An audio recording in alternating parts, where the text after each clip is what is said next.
এরপরে আপনার your relationship should be হালাল, আপনার সম্পর্কগুলোও হালাল হতে হবে। এখন নতুন নতুন টার্মিনোলজি বের হয়েছে, আগে নি শুনতামই না, এখন বলে হুজুর আমার জিএফ, আমার বিএফ। কি রে জিএফ কি? কয় হুজুর জিএফ মানে গার্লফ্রেন্ড, বিএফ মানে বয়ফ্রেন্ড, আছে না নাই? আবার কয় আমার এক্স গার্লফ্রেন্ড, হুজুর আমার ব্রেকআপ হয়েছে। আবার কয় হুজুর ক্রাশ খাইছে, ক্রাশ, আছে না নাই? ওই যে পোলাপান হাসে, মুরব্বীরা বুঝে নাই। আহা, এগুলো করা যাবে? এই জন্য আপনার যে সম্পর্কটা, প্রেম করতে মনে চায়, বিয়ে করার পরে বউর সাথে প্রেম করবা, সব আছে না নাই? আপনি আপনার হাতটা বিবির হাতের সাথে মিলালে 2 হাতের সগীরা গুনাহ মাফ করে দেয় কে? আপনার বিবির চেহারার দিকে তাকালে চোখের সগীরা গুনাহ মাফ করে দেয় কে?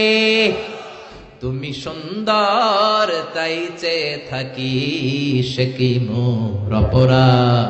বিবির দিকে, স্ত্রীর দিকে তাকাইয়া সুন্দরী বলে অপরাধ নাই, কিন্তু শালীরে সুন্দর বললে অপরাধ আছে না নাই? ভাবিরে সুন্দর বললে অপরাধ আছে না নাই? চাচাতো বোন, কাজিনদের দিকে তাকাইয়া সুন্দর বললে অপরাধ আছে না নাই? এজন্য ইউর রিলেশনশিপ শুড বি হালাল। ছেলে মেয়েদেরকে আগে বিয়ে করায় দেন। মালয়েশিয়াতে আমরা একটা ক্যাম্পেইন করি, টাইমলি ম্যারেজ ক্যাম্পেইন। আমি দেখেছি অনেকে এটার সাথে জড়িত। এই টাইমলি ম্যারেজকে আমি সাপোর্ট করি। সময় মতো ছেলে মেয়েদেরকে বিয়ে করায় দিবেন। আপনি ছেলে মেয়েদেরকে সময় মতো বিয়ে না করানোর কারণে এই মেয়ের দ্বারা, ছেলের দ্বারা যত গুনাহ হবে তার পার্সেন্টেজ গুনাহ আপনার আমলনামাতে আছে না নাই? এজন্য ইসলাম বলে ইউর রিলেশনশিপ শুড বি হালাল। তোমার সম্পর্কটা হতে হবে হালাল সম্পর্ক।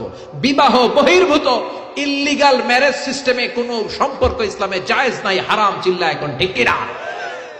এরপর ইসলাম বলে ইউর এন্টারটেইনমেন্ট শুড বি হালাল। আপনি যে বিনোদন নেবেন, ইসলাম বিনোদনেও বাধা দেয় না, তবে আপনার বিনোদনটা সুস্থ বিনোদন হতে হবে, আপনার বিনোদনটা হালাল বিনোদন হতে হবে। এখন টেলিভিশনের মধ্যে মেয়েদের রেসলিং খেলা আছে না নাই? কোন মুসলমান মেয়েদের রেসলিং খেলা দেখতে পারে নাকি?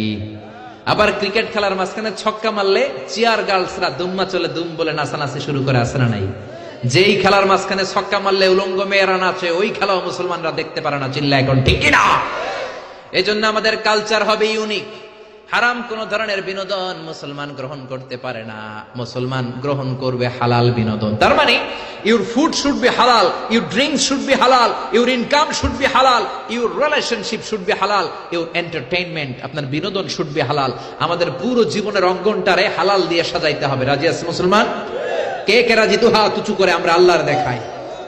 আল্লাহ আমাদের হাতগুলোকে তুমি কবুল করে নাও, হারাম থেকে আমাদেরকে বাঁচাও, আমরা যেন হালাল খেয়ে মুস্তাজাবুদ দাওয়া হতে পারি, তুমি কবুল করে নাও।